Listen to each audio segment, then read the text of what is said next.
तो चलिए दोस्तों, आपको मिलाता हूं आज 6 नंबर क्वेश्चन से। 6 नंबर क्वेश्चन क्या कहता है वो देखिए। बोलता है दवा का एक कैप्सूल एक बेलन के आकार का है जिसके दोनों सिरों पर एक एक अर्धगोला लगा हुआ है। पूरे कैप्सूल की लंबाई 14 mm है और उसका व्यास 5 mm है। इसका पृष्ठीय क्षेत्रफल ज्ञात कीजिए। तो चलिए, तो सबसे पहले देखिए कि कैप्सूल कैसा है। तो कैप्सूल जो कहा गया है बेलन के आकार का है। ठीक है दोस्तों, ध्यान से समझिएगा। ये कैप्सूल जो है वो बेलन के आकार का है। ठीक है, यह हो गया बेलन। अब इसमें क्या कहा जा रहा है, इस कैप्सूल के दोनों भाग पर दो दो अर्धगोला लगा हुआ है। इस कैप्सूल के दोनों भाग पर क्या लगा हुआ है, अर्धगोला लगा हुआ है। ठीक है, ये अर्धगोला लग गया।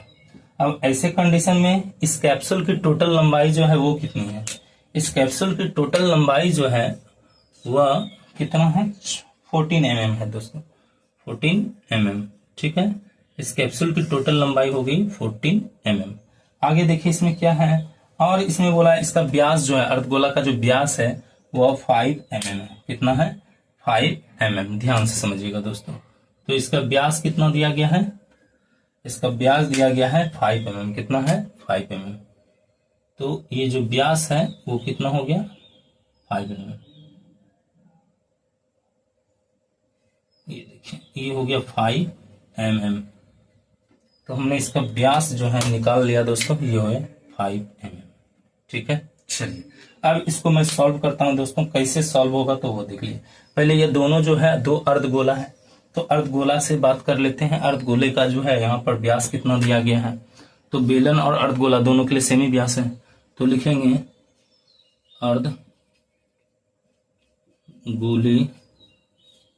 का व्यास बराबर, अर्धगोले का व्यास कितना है, 5 mm। ठीक है, तो इसकी त्रिज्या कितनी हो जाएगी, यह होगा 5/2 mm।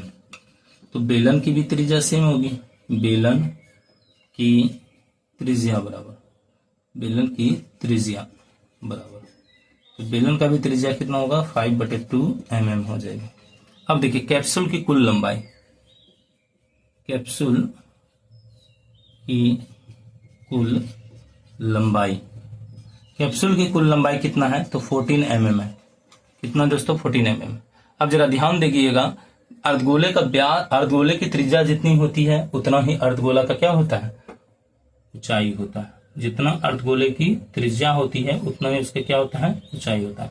तो यहाँ पर जो अर्धगोले का ऊंचाई हो जाएगा वो कितना हो जाएगा, तो ये हो जाएगा 5/2 mm। ठीक है, अर्धगोले की ऊंचाई कितनी हो जाएगी दोस्तों, तो 5/2 mm हो जाएगा। ठीक, अब जरा ध्यान दीजिए, तो अर्धगोले की ऊंचाई बराबर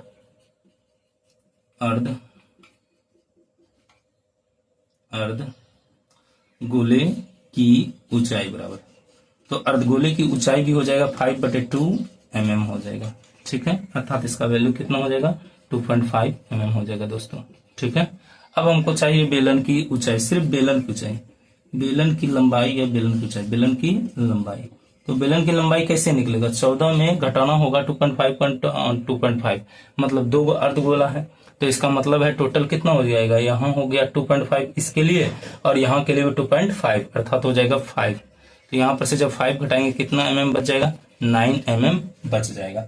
अब हमको बोला है कि इसका पृष्ठीय क्षेत्रफल निकालना है। क्या निकालना है दोस्तों, तो कैप्सूल का पृष्ठीय क्षेत्रफल। तो लिखते हैं कैप्सूल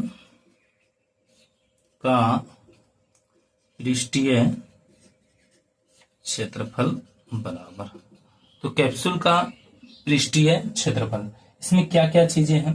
तो कैप्सूल में जो है बेलन का वक्र है, जो कि जितना पार्ट टच होगा, देखिए बेलन के चारों ओर आप घूमकर टच कर सकते हैं, बेलन के चारों ओर घूमकर आप टच कर सकते हैं। ठीक है, तो बेलन का तो पहले वक्र हो जाएगा।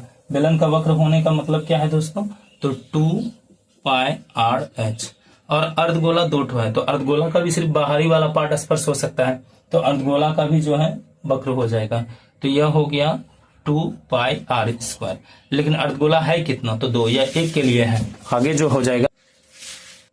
तो देखिए यहाँ पर 2 अर्धगोला है, अर्थात 2 से यह गुना हो जाएगा। 1 अर्धगोला के लिए ये पार्ट था, लेकिन इसके साथ 2 है, 2 अर्धगोला है, 2 अर्धगोला का वैल्यू निकाल लेंगे। अब यहाँ पर क्या हो गया, 2πr/h अब प्लस हो जाएगा 4πr²। क्या क्या कॉमन आ रहा है दोस्तों, कॉमन आप निकाल लीजिए। तो कॉमन आ रहा है 2πr और ये बच गया h और प्लस यहां से बच जाएगा 2r। ठीक है दोस्तों, सॉल्व कर लीजिए। 2 गुना 22/7 और r का वैल्यू हो गया 5/2। ऊंचाई किसकी ऊंचाई? बेलन की ऊंचाई 9 है और ये हो जाएगा 2 गुना कितना? त्रिज्या कितना है? 2.5। देखिए अब ये 2 से 2 कैंसिल हो जाएगा, ये मल्टीप्लाई होगा 110/7। ये दोनों को सॉल्व कीजिए दोस्तों, तो 9 और प्लस हो जाएगा 5। ठीक है, ये हो गया 110 और बटे हो जाएगा 7, ये दोनों ऐड हो जाएगा तो ये हो जाएगा 14। कटेगा तो ये 2 हो जाएगा, दोनों को गुना कर लीजिए 110 और गुना 2 अर्थात 220 जो है वह mm² हो जाएगा। इस प्रकार मैंने इस क्वेश्चन को सॉल्व किया दोस्तों। वीडियो को देखने के लिए धन्यवाद दोस्तों। लाइक करें, सब्सक्राइब करें, शेयर करें, क्योंकि आपका एक सब्सक्राइब या लाइक और शेयर जो है मुझे काफी एनर्जी देती है और मैं इस तरह का वीडियो लेकर आपके लिए आता हूं। आप मुझे सपोर्ट कीजिए दोस्तों, मैं आपके लिए इस तरह का बार बार वीडियो लेकर आऊंगा ताकि आपका भी हेल्प हो सके। तो मिलते हैं दोस्तों अगले वीडियो में। इस वीडियो को देखने के लिए धन्यवाद। Thank you, bye bye.